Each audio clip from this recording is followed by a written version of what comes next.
చక్కని సీతకి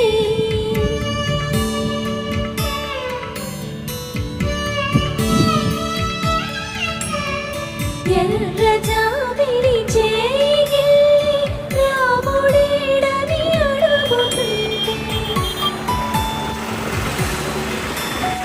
చూడలేదని పెదవి చెప్పే చెప్పలేమని కనులు చెప్పే నల్ల పూసై